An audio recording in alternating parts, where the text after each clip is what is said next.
Boa noite, meus irmãos, minhas irmãs. Sejam bem-vindos a mais uma reflexão, a mais um momento de culto ao nosso Deus. Nós temos, aos domingos à noite, feito reflexões a respeito das parábolas do Reino dos Céus. Essas parábolas contadas pelo próprio Jesus no capítulo 13 de Mateus. Nós já falamos sobre 3 dessas parábolas e hoje nós falaremos sobre a 4ª parábola descrita, que é a parábola do fermento. Convido você, então, a abrir a sua Bíblia no capítulo 13 de Mateus e observar comigo o versículo 33. Diz assim: Disse-lhes outra parábola. O reino dos céus é semelhante ao fermento que uma mulher tomou e escondeu em 3 medidas de farinha até ficar tudo levedado. Irmãos, como você já viu e como você já sabe, Jesus utilizou elementos do cotidiano das pessoas para falar a respeito do reino dos céus. É claro que essas pessoas que estavam acostumadas com esses elementos, elas conseguiriam fazer conexões do sentido daquilo que Jesus estava dizendo com o seu cotidiano. Só que a grande verdade é que Jesus ele falou sobre coisas que eram muito simples e que pessoas de uma, vamos dizer assim, de uma classe econômica mais baixa teriam um conhecimento. Agora, pessoas que estivessem numa outra condição social, talvez não tivessem tanta clareza daquilo que Jesus queria dizer. Então, dessa forma, nós sabemos, ou ficamos sabendo, que Jesus ele queria realmente comunicar a simplicidade do reino. Então, ele fala sobre o lavrador, ele fala sobre a necessidade, ou vamos dizer assim, a luta que os lavradores têm com ervas daninhas. Depois ele fala sobre o grão de mostarda. Então, são elementos muito básicos, coisas que pessoas simples faziam. Agora ele chega no ponto que talvez seja o de maior simplicidade de todas as parábolas, que é, vamos dizer assim, entrar na cozinha da casa dessas pessoas. O pão, como você deve saber, era a base da alimentação do judeu. E isso significa que o pão ele era feito dentro de casa. Como base da sua alimentação, não havia o que nós temos hoje de padarias, de lanchonetes, de coisas dessa natureza. Então, cada família produzia o seu próprio pão. Quando Jesus utiliza nessa parábola uma medida, que seria uma mulher que vai lá e coloca 3 medidas de farinha, Jesus aqui pensa numa família grande. Talvez, lembrando da sua própria família, com pai, mãe e irmãos, ele utiliza essa medida falando então que não era um pão, mas era a alimentação, o sustento de uma família toda. Nesse sentido, é importante a gente entender esses aspectos iniciais da parábola e entender que Jesus então deseja nos comunicar algo a partir da simplicidade do fermento. Todos nós já vimos o efeito do fermento numa massa e também vimos quando esse fermento, entre aspas, falha, ou por não funcionar, ou então porque a sua quantidade não foi adequada. Então, ou essa massa vai crescer demais e vai chegar a um ponto de que ela vai perder aquilo que era essencial para ela, ou ela não vai crescer. O pão não vai crescer, o bolo não vai crescer, vai ficar duro, e isso traz ali, além de um pouco de irritação na gente, uma decepção, Afinal de contas, nós esperávamos comer ali um pão quentinho com manteiga, e esse pão vai ser quase que um biscoito, duro, e você, espero que não tenha tido essa experiência, mas é bem difícil de não ter, não é mesmo? Então Jesus conta essa parábola falando que o reino dos céus é uma mulher, como uma mulher que prepara o alimento da sua casa, o alimento cotidiano, e ela faz isso com naturalidade. Nós temos então algumas lições, algumas dicas do que Jesus quer nos dizer a respeito do reino dos céus. Eu diria, irmãos, que o primeiro ensino que Jesus quer nos trazer a respeito do reino dos céus como fermento é que o reino dos céus ele age de forma silenciosa.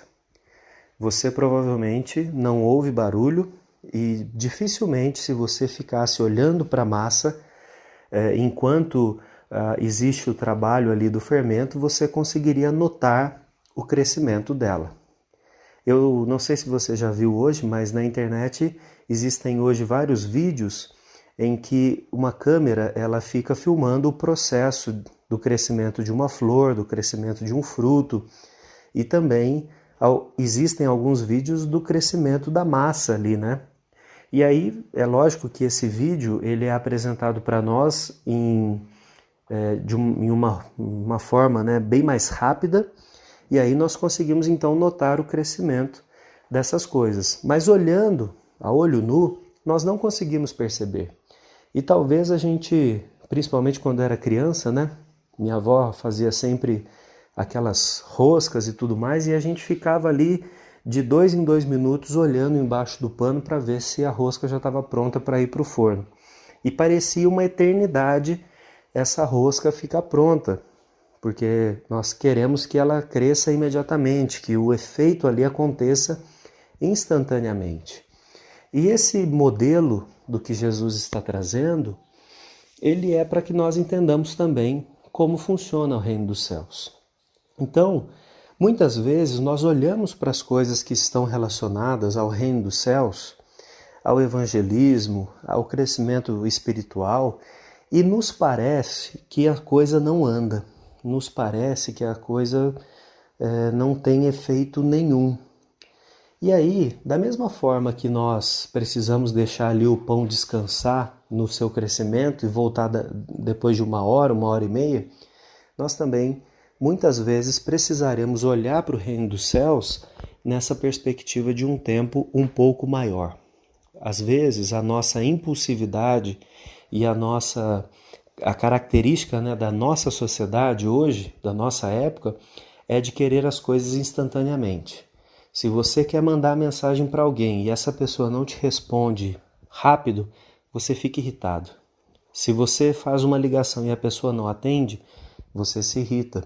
Se você está com o seu carro e o semáforo fecha, você precisa esperar ali, não sei quanto, 40 segundos, 30 segundos, você se irrita.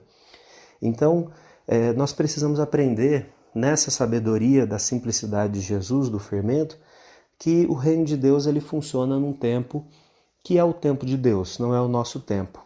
E também trabalha de uma forma silenciosa. Nós não ouvimos, nós não vemos, mas depois de um tempo, quando nós paramos para fazer uma reflexão, quando nós olhamos o que aconteceu dentro de um período de tempo, nós conseguimos notar o avanço, nós conseguimos notar os benefícios da presença do reino de Deus no nosso meio, na nossa vida, na nossa família, né? Então, às vezes nós pensamos que as coisas elas não caminharam, mas nós precisamos fazer um exercício de distanciamento, né? Olhar para as coisas de uma perspectiva um pouco mais ampla para conseguir notar que de fato a igreja cresceu, que de fato nós amadurecemos, que de fato determinadas lutas que eram presentes na nossa vida já não são mais, e assim nós vamos entendendo como as coisas acontecem. Então a primeira coisa que Jesus quer nos ensinar com o reino dos céus sendo comparado com o fermento é que o reino dos céus ele age de forma silenciosa, mas ele está agindo, né? Uma segunda coisa que nós precisamos notar de certa forma, é o outro lado, né? A pessoa que não está envolvida com o reino dos céus e que, de certa forma, ela se estranha, né, com aquilo que aconteceu, com esse efeito, com o impacto, né, do reino dos céus na vida de quem está recebendo as coisas de Deus. Jesus ele utiliza aqui o fermento e em outro texto Jesus vai dizer que nós precisamos cuidar para não cair no fermento dos fariseus. E existem outros textos bíblicos que utilizam a figura do fermento não de forma positiva, mas de forma negativa. O fermento ele era visto muitas vezes como uma forma negativa, porque naquela época, e isso também acontece hoje em determinadas receitas, depois que a massa estava pronta, uma pequena porção da massa era tirada e deixada para que outra massa fosse feita a partir dela, né? E essa pequena porção de massa que ficava ali, que levedava, né, que se tornava esse agente químico aí, ele era tido por podre, ele era tido por estragado, né? E nesse sentido o fermento ele foi se tornando uma analogia para coisas que crescem, mas que crescem por causa de algo que, entre aspas, está errado. Então Jesus mesmo utilizou essa ideia do fermento, né, dos fariseus, ou seja, dessa inflação, né, desse momento assim de crescimento que acontece por ideias que são erradas. E os fariseus também usavam. Quando Jesus utiliza a figura do fermento para falar do reino dos céus, com certeza isso trouxe estranhamento. Com certeza isso trouxe um impacto na vida daqueles que estavam ouvindo isso. E isso, inclusive, poderia ter sido usado contra Jesus no sentido de dizer, olha, o reino dos céus que ele está anunciando é um reino que tem uma parte corrupta, uma parte viciada, uma parte podre, né? Mas é claro que o ensino de Jesus não é esse. Jesus ele está usando o aspecto do fermento em um outro sentido, e isso fica muito claro quando ele utiliza a parábola. O ponto que nós precisamos entender é que para as pessoas que não fizeram parte do processo, ou as pessoas que não estão fazendo parte do processo, que não sabem que uma receita está sendo elaborada, que essa receita ela tem uma medida certa, ela tem um tempo certo para ser executado, principalmente o objetivo que se espera alcançar na fabricação, vamos colocar assim, desse alimento, essas pessoas elas de fato vão achar estranho. Elas vão olhar de fora e falar assim, mas fulano de tal mudou? Ah, não, mas não tem como mudar não. Esse daí sempre vai ser um porcaria. O outro, ele nunca vai conseguir se tornar uma pessoa de bem. Mas aquele que está fazendo o discipulado, as pessoas que estão acompanhando outras pessoas que estão envolvidas na obra, essas sim sabem que os efeitos são diferentes. Não foi nenhuma nem duas vezes, irmãos, que eu ouvi da boca de algumas pessoas o seguinte, fulano de tal está fingindo ser crente. Por quê? Às vezes a gente vai visitar alguém, né? E alguém da família que tem ali ou tinha alguma rixa, alguma briga, fala isso. Ah, o fulano está enganando vocês, ele não é crente não, ele está se passando por crente, né? E essa palavra é muitas vezes a palavra de um fariseu, né? De alguém que está fora e que está estranhando o efeito que o fermento tem na vida das pessoas. O aspecto que a gente precisa entender é que sempre o fermento vai transformar as coisas. Então, se ele foi colocado ali, ele foi colocado exatamente com essa função de trazer diferença.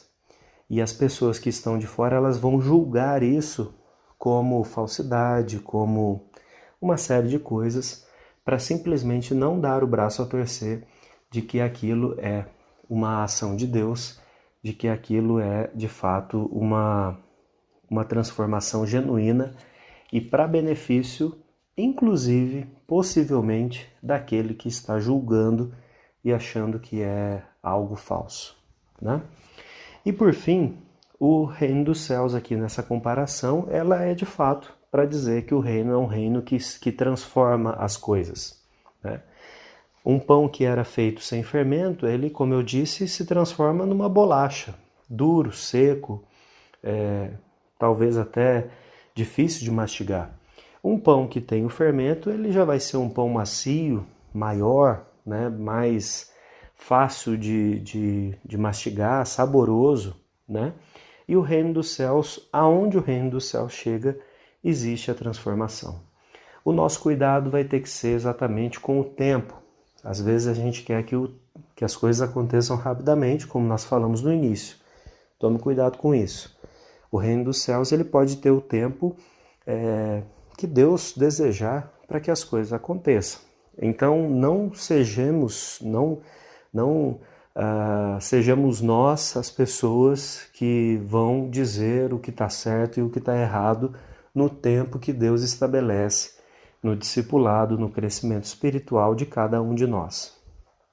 Nós podemos até olhar num sentido macro e dizer, nossa, mas Deus está demorando a fazer as coisas que Ele disse. Jesus está demorando a vir, a retornar para consumar todas as coisas. Mas essa é a nossa impressão. Na concepção de Deus, ao que tudo indica, isso ainda não chegou no momento ideal. Então, da mesma forma que a gente não coloca um bolo, um pão, antes de ter passado o tempo para que o fermento tenha uma ação completa onde ele está, Deus sabe que tempo é necessário para que o seu reino cresça e traga as coisas que ele espera. Então, irmãos, a parábola de Jesus, nesse sentido, ela traz 3 lições para nós. A primeira delas é que o reino dos céus ele é silencioso.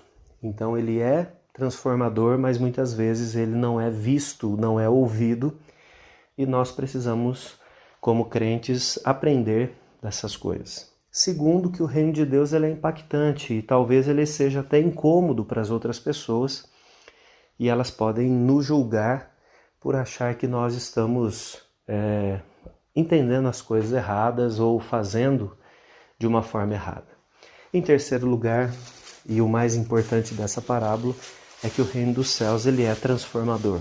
E na medida que nós experimentamos desse reino, tanto nós passamos por uma transformação, como nós somos também agentes de transformação de outras pessoas.